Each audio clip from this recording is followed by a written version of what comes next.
face, like a heart boom boom.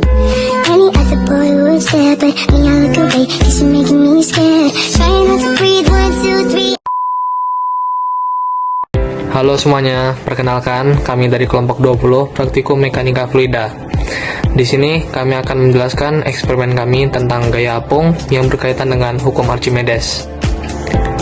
Tujuan dari praktikum ini adalah untuk membuktikan bahwa sebuah benda yang dicelupkan ke dalam fluida akan mengalami gaya ke atas yang besarnya sama dengan berat fluida yang dipindahkan oleh benda tersebut. Nah, selain itu, praktikum ini juga bertujuan untuk mengetahui hubungan antara volume benda yang terendam dengan gaya apung yang timbul, serta memahami prinsip kerja benda-benda yang dapat terapung di air, seperti kapal, ponton, dan pelampung, serta yang lainnya.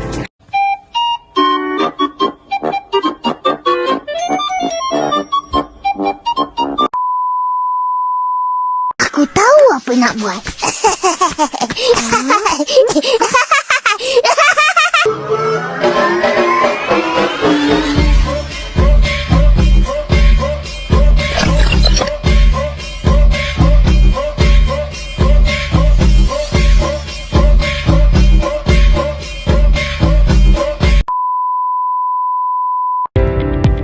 Landasan teori dari percobaan ini berasal dari hukum Archimedes yang berbunyi, sebuah benda yang dicelupkan seluruhnya atau sebagian ke dalam fluida akan mengalami gaya ke atas yang besarnya sama dengan berat fluida yang dipindahkan oleh benda tersebut.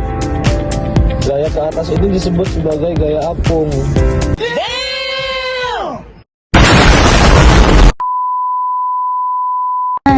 Ada pula alat dan bahan yang kami gunakan dalam eksperimen ini. Di antaranya, yang pertama ada neraca pegas atau timbangan pegas.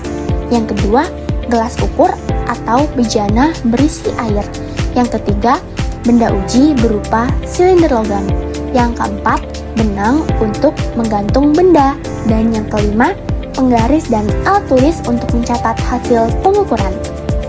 Setelah menyiapkan alat dan bahan tersebut, kami juga melakukan langkah-langkah percobaan, yaitu yang pertama, kami menimbang berat benda di udara menggunakan neraca pegas dan mencatat hasilnya sebagai W1. Kemudian yang kedua, kami menggantung benda tersebut dengan benang dan mencelupkannya perlahan ke dalam air hingga seluruh bagian benda terendam. Lalu mencatat berat benda saat terendam sebagai W2. Nah, perbedaan antara berat benda di udara dan di air yaitu W1 dikurang W2.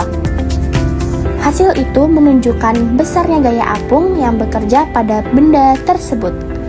Setelah melakukan langkah-langkah percobaan, selanjutnya kami juga mengukur volume air yang berpindah dengan menggunakan gelas ukur. Volume air yang tumpah atau berpindah inilah yang digunakan untuk menghitung gaya apung secara teoritis dengan rumus F A sama dengan RHO dikali G dikali V. Oh my god! Wow! Selanjutnya, hasil pengamatan menunjukkan bahwa ketika benda dicelupkan ke dalam air, berat benda tampak berkurang dibandingkan ketika di udara. Hal ini membuktikan bahwa ada gaya ke atas dari air yang menahan benda tersebut. Setelah dibandingkan antara hasil perhitungan teoritis dan hasil pengamatan, diperoleh nilai gaya apung yang hampir sama. Meskipun terdapat sedikit perbedaan karena adanya kesalahan pengukuran seperti ketidakakuratan pembacaan skala pada neraca atau volume air yang tidak diukur dengan tepat. Kesimpulan dari praktikum ini adalah, yang pertama, benda yang dicelupkan ke dalam fluida mengalami gaya ke atas yang disebut gaya apung. Yang kedua, besar gaya apung tersebut sama dengan berat fluida yang dipindahkan oleh benda, sesuai dengan hukum Archimedes. Yang ketiga, semakin besar volume benda yang terendam, maka semakin besar pula gaya apung yang dialami benda. Yang keempat, prinsip gaya apung ini sangat penting dalam perancangan kapal laut, kapal selam, ponton, dan alat terapung lainnya. Sebagai tambahan, konsep ini juga banyak diterapkan dalam kehidupan sehari-hari. Contohnya, kapal laut yang terbuat dari logam berat tetap bisa mengapung karena bentuk lambungnya dibuat sedemikian rupa sehingga dapat memindahkan air dalam jumlah besar, menghasilkan gaya apung yang cukup untuk menahan berat kapal. Begitu pula dengan balon udara yang dapat terbang karena udara panas di dalam balon memiliki massa jenis yang lebih kecil daripada udara di sekitarnya, sehingga timbul gaya apung ke atas.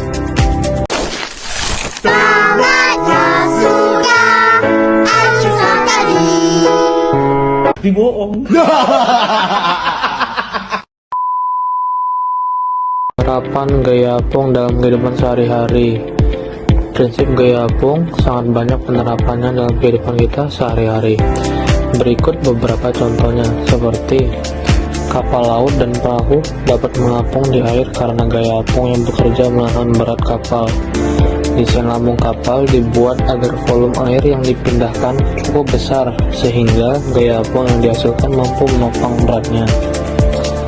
Lalu, balon udara bisa terbang karena udara panas di dalam balon memiliki massa jenis lebih kecil daripada udara di sekitarnya, sehingga timbul gaya apung yang mengangkat balon ke atas.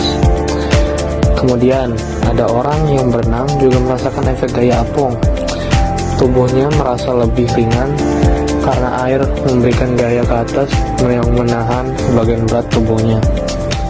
Lalu, kapal selam dapat tenggelam dan muncul kembali di permukaan dengan cara mengatur volume air di dalam tangki balasnya, sehingga mengubah besar gaya apungnya yang bekerja.